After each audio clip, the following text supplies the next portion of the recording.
meus queridos, tudo bem com vocês? Meus amados e minhas amadas, amores da Tiane. Hoje a gente vai dar continuidade aos nossos estudos na matéria de redação e ortografia, tá? Para isso, eu peço que vocês fiquem bem atentos ao conteúdo, tentem estar num local silencioso, onde vocês possam ter a atenção de vocês voltadas aqui, ó, para a nossa aula de hoje, tá certo? E na nossa aula de hoje a gente vai ver o conteúdo que é o gênero textual tirinha. E na parte ortográfica, o guá, gué, gui, certo? Então, fiquem atentos e vamos lá, juntinhos, aprender um pouco mais na nossa aula de hoje, tá certo? Meus amores, nossas tirinhas. O gênero textual que a gente vai ver hoje é tirinha. Mas, tia, tirinha não é a mesma coisa de HQ ou histórias em quadrinhos? A gente vai ver a diferença, tá certo? São, de fato, muito parecidos. Porém, há uma pequena diferença entre as histórias em quadrinhos e as tirinhas. E você já parou para pensar e já viu o que é uma tirinha? Eu sei que você deve estar pensando, tirinha é a mesma coisa que uma história em quadrinhos. Mas olha só a diferença. A tira ou tirinha é um gênero textual geralmente com 3 ou 4 quadrinhos ilustrados que contam uma história, com textos inseridos em balões e pode também apresentar onomatopeias. Mas, tia, é a mesma coisa da história em quadrinhos. Não. Olha só a primeira diferença. A tira ou tirinha é composta de 3 ou, no máximo, 4 quadrinhos. Sim, nela também contém os balões de fala, nela também contém as histórias, as imagens, bem parecida com a história em quadrinhos. Porém, o que as diferencia é esse pequeno detalhe, que, como o nome já diz, tirinha. A tirinha ela é bem resumida, com no máximo 4 quadrinhos, e nesses 4 quadrinhos, 3 ou 4 quadrinhos, é contada uma história. Olha só que interessante, aqui eu trouxe um exemplo para vocês, que apenas na visualização desse exemplo aqui, a gente já imagina uma história com começo, meio e fim, tá certo? Então, a tirinha ela se diferencia da história em quadrinho nesse sentido, que a tirinha ela é bem menor, bem mais resumida. Quando você pega uma revista em quadrinhos, você vê uma história com 2, 3 páginas, vários quadrinhos. E a tirinha não. A tirinha ela é bem mais resumida, tá certo? A tirinha, meus amores, ela surgiu nos Estados Unidos. Bom, como assim? Devido à falta de espaço nos jornais, como vocês podem saber, ou ainda não pararam para pensar ou para observar, se ainda não viram, quando tiverem a oportunidade, olhem um jornal e vejam que no final dos jornais tem sempre uma atividade lúdica, né? Um passatempo tem aqui, como eu trouxe o exemplo para vocês, caça-palavras, tem alguns jornais, né? Tem essa atividadezinha lúdica, essa brincadeira, né?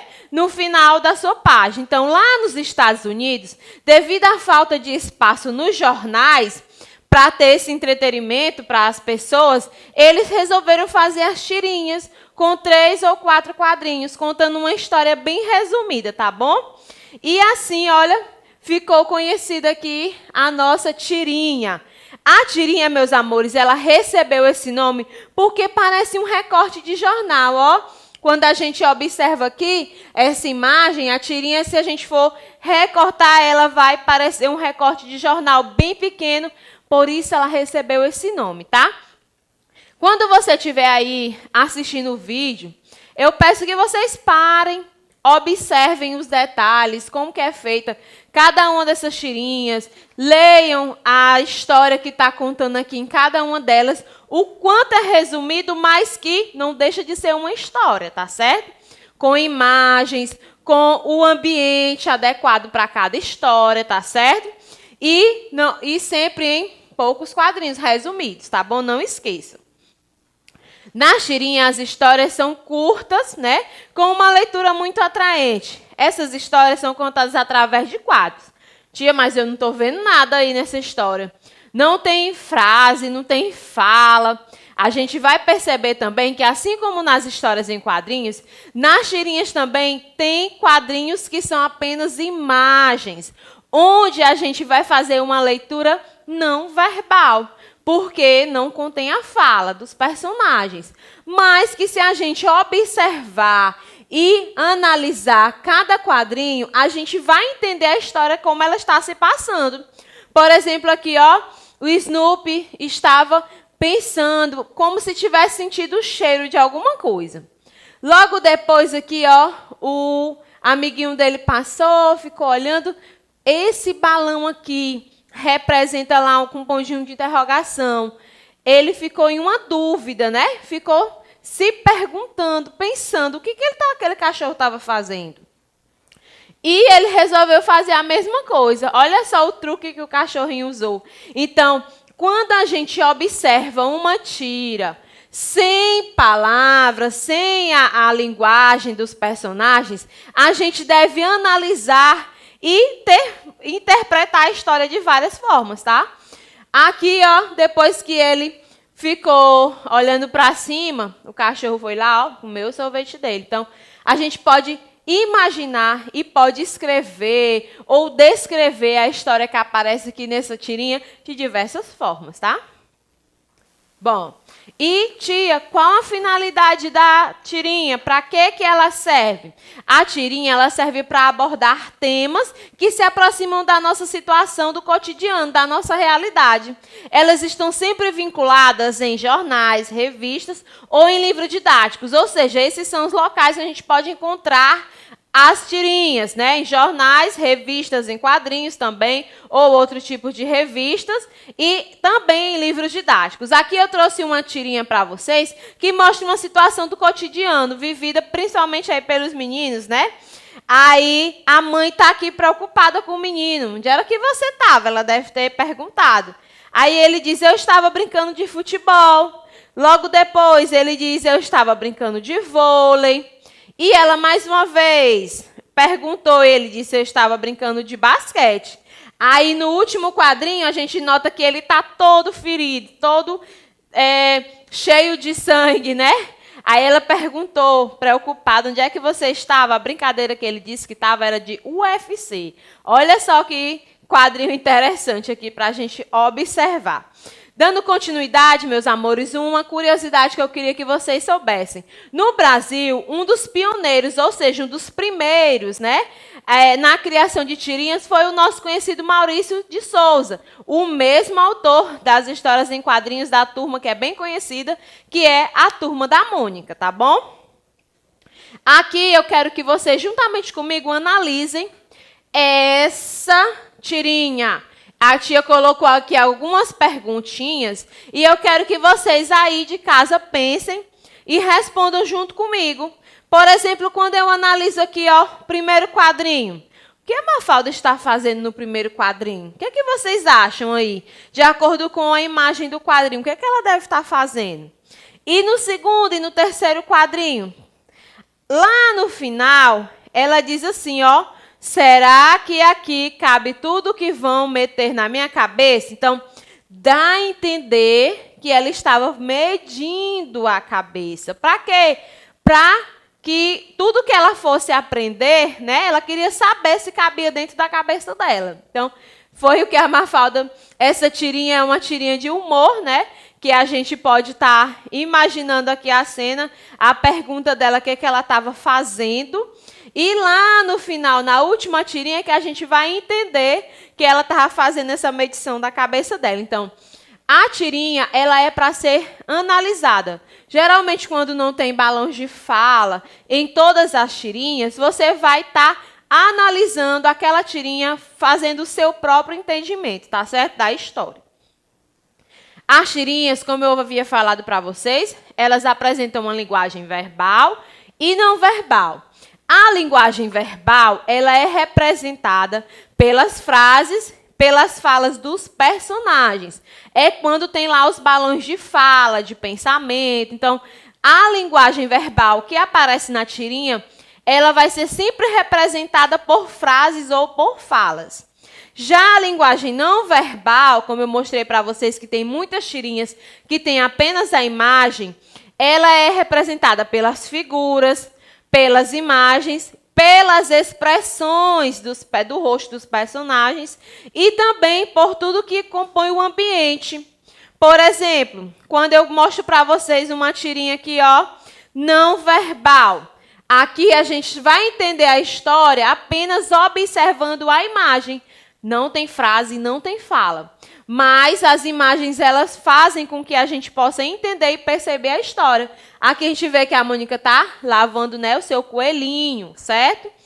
E a linguagem verbal. Aqui nesse tem a linguagem verbal e não verbal. Aparecem a linguagem verbal, que é as frases, as falas dos personagens, e a não verbal, que é representada a partir das imagens, ok? Dando para entender, né? Então, como esse é um assunto que a gente já estudou no mês passado, nas aulas passadas, sobre a tirinha, então é bem parecido. A única diferença é a quantidade de quadrinhos que a tirinha tem, que se diferencia das histórias em quadrinhos.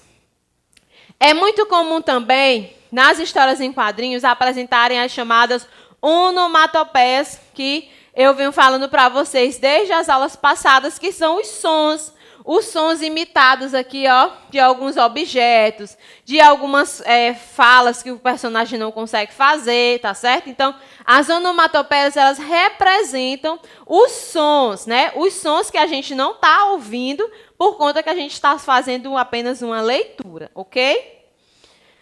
Aí aqui nesse quadrinho aqui, ó, nessa tirinha, a gente vê que não tem linguagem verbal, somente uma linguagem aqui nesses dois últimos quadrinhos, no último e no primeiro quadrinho não tem uma linguagem verbal.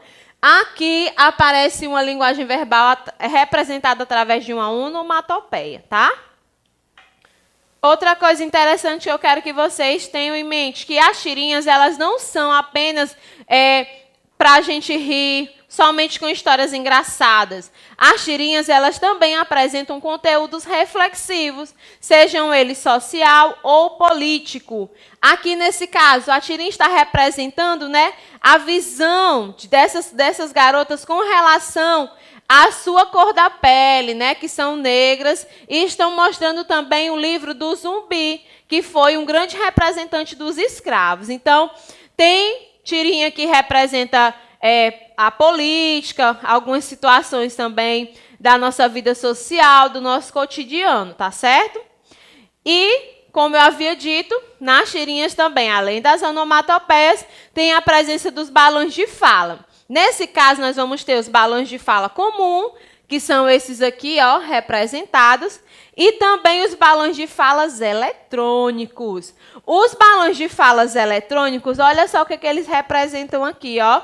Eles vão aparecer nessa forma e a imagem também mostra que a pessoa está fazendo um contato através do celular ou do tablet. Então, ela está usando um meio eletrônico e, para isso, foi utilizado um balão de fala eletrônico, tá certo? Fiquem sempre atentos a esses balões de fala, aos formatos, que é para vocês não esquecerem o que cada um representa. Agora, na nossa parte ortográfica, a gente vai entender um pouco melhor e também, para não errar na hora da escrita, o guá, gue, gui. Já observem como é a pronúncia que a Tiane fez, ó. Guá, gue, gui. A gente vai ver entender melhor. Aqui eu tenho as palavras guaraná, língua, foguete e águia, certo? Uma coisa interessante que eu quero que vocês observem. Na pronúncia, escuta-se o som da vogal U. Quando eu pronuncio guá, que eu digo, ó, guaraná. Então, escuta-se a pronúncia do U. Já quando eu falo gue ou gui, a gente não escuta a vogal A durante a pronúncia. Foguete, águia. Mais uma vez, a diferença da hora da escrita e também da pronúncia, ao você ouvir o guá, quando eu falo guá, eu consigo ouvir o som da vogal U. Mas quando eu digo gue e gui, eu não escuto, né, a vogal U na hora da pronúncia, tá? E agora, um desafio. Qual é a sílaba faltosa? Eu vou utilizar guá. Olha aqui o meu balão, deixa eu pegar. Guá. Gué ou gui. Vamos lá. Quando eu utilizo a palavra foguete, quando eu falo foguete, eu vou usar o guá, o gué ou o gui. Bem fácil essa, né? Foguete. Porque se eu coloco foguete, certamente a palavra não tem o mesmo sentido. Então, foguete. Vamos ver se está correto. Beleza, você acertou. Agora eu tenho o nome águia. Quando eu falo águia, é parecido com água, mas a sílaba que eu vou completar é diferente. Águia. Guá, guê ou gui. Águia. Muito bem, o gui. Logo depois eu tenho agora água. É parecido, não é? Com águia. Então, ó, guá, gué ou gui. Água. Olha que interessante. Água. Guá. Outra palavrinha aqui, ó. Jegue. Essa gera dúvidas na hora da escrita. Por quê? Algumas palavras, a pronúncia é de uma forma, mas a escrita é de outra. Quando eu digo o nome jegue, você lá no final está ouvindo gué ou gui? Jegue, a gente escuta gui, porém é escrito com gué. Jegue, certo? Muito bem essa daí, não é? Agora eu tenho régua. Régua é bem mais fácil, né? Régua. Régua. Então, eu uso o guá. Certo, meus amores? Meus queridos, ó, um forte abraço, um grande beijo para vocês. Espero que vocês tenham compreendido tudo certinho que a gente estudou aqui hoje, tá bom? Essas são as atividades para casa. Vocês podem também estar procurando lá na plataforma. Também tem explicadinho as atividades que são propostas aí para casa, tá? Um cheiro e até a próxima aula.